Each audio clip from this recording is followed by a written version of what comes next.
सुने माता पार्वती और भगवान शंकर जी की व्रत कथा। एक बार भगवान शंकर, माता पार्वती और नारद चैत्र शुक्ला की चतुर्थी को भ्रमण करते हुए एक गांव में पहुँचे तो उनके स्वागत के लिए साधारण कुल की स्त्रियों तुरंत ही थाली में हल्दी, अक्षत, चावल, कुमकुम, जल, पत्र, पुष्प लेकर उनके पूजन के लिए पहुंची। पार्वती जी ने उन्हें स्त्रियों द्वारा की गई पूजा भक्ति भाव को स्वीकार किया और उन पर सारा सुहाग छिड़का। तब उन्होंने माँ गौरी से मंगल कामना, आशीर्वाद की अर्चना की। अखंड सौभाग्य का वरदान पाकर वो स्त्रियों आपस लौट गई। इसके बाद ऊंचे कुल की स्त्रियों श्रृंगार कर सोने चांदी की थालियों में विभिन्न प्रकार के आयोजन लेकर पहुंची तो शिव जी ने पार्वती से कहा, गौरी, तूने सारा सुहाग साधारण स्त्रियों में बांट दिया, तो अब इन्हें क्या दोगी? पार्वती ने कहा, इसकी चिंता आप ना करें। मैंने ऊपरी पदार्थों से बना सुहाग रस ही उन्हें दिया था। इन ऊंचे कुल की स्त्रियों को तो मैं अपनी अंगुली चीर कर रक्त का सुहाग रस दूंगी। इससे वो मेरी तरह ही सौभाग्यशाली हो जाएगी। जब कुलीन स्त्रियों पार्वती का पूजन कर चुकी तब पार्वती ने अपनी अंगुली चीर कर उन पर रक्त छिड़क दिया। इस प्रकार उन सभी ने अखंड सौभाग्य पाया। फिर भगवान शंकर की आज्ञा से नदी में जाकर पार्वती ने स्नान किया और बालू रेत के महादेव बनाकर उनका पूजन किया। बालू के पकवान बनाकर भोग लगाया और परिक्रमा की। बालू के 2 कोनों का प्रसाद खाकर अपने मस्तक पर टीका लगाया। इस बालू की मूर्ति से शिव जी ने वहां प्रकट होकर पार्वती को वरदान दिया, जो स्त्री आज के दिन से मेरा पूजन और तुम्हारा व्रत करेगी उसके पति चिरंजीवन रहेंगे और अंत में मोक्ष पाएंगे।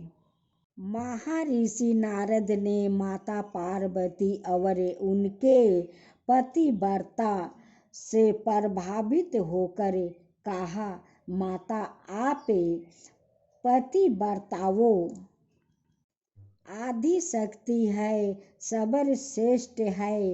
इसलिए संसार की विवाहित स्त्रियां आपके नाम का याद करने मात्रा से अटल सौभाग्य प्राप्त कर सकेगी।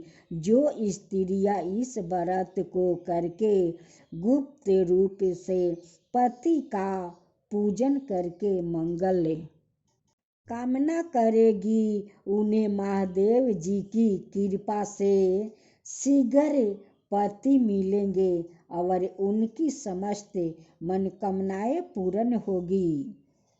यही कारण है कि प्राचीन काल से स्त्रियां गणगौर का व्रत करती आ रही है।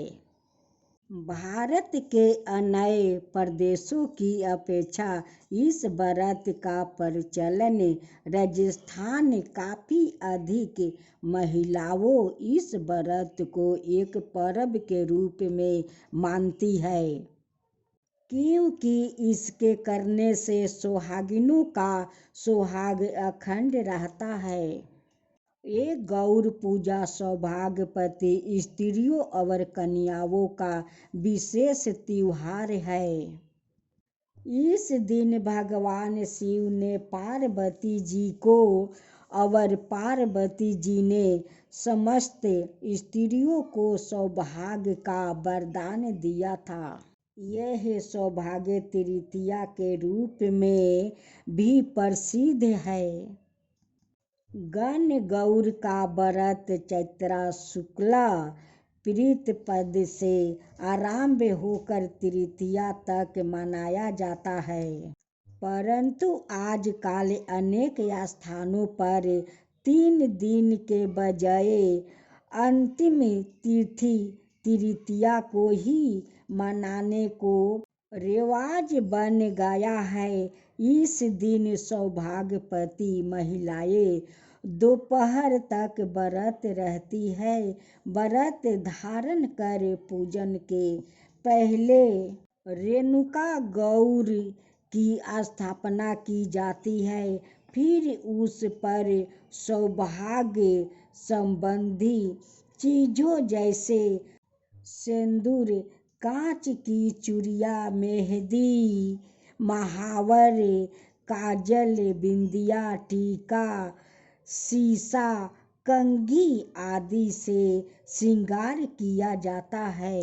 इसके पश्चात चंदन, अक्षत, घी, दीप, पुष्प से विधिवत पूजन करके भोग लगाया जाता है। फिर गौरी जी की गाथा का वाचन किया जाता है। गाथा की समाप्ति के बाद व्रत रखने वाली सौभाग्यवती स्त्रियों गौरी जी पर चढ़ाए हुए सिंदूर से अपनी अपनी मांगे भरती है। शाम को एक बार भोजन कर व्रत तोड़ा जाता है। इस व्रत का परिसर पुरुषों के लिए नहीं होता, इसलिए केवल महिलाओं ही सेवन करती है।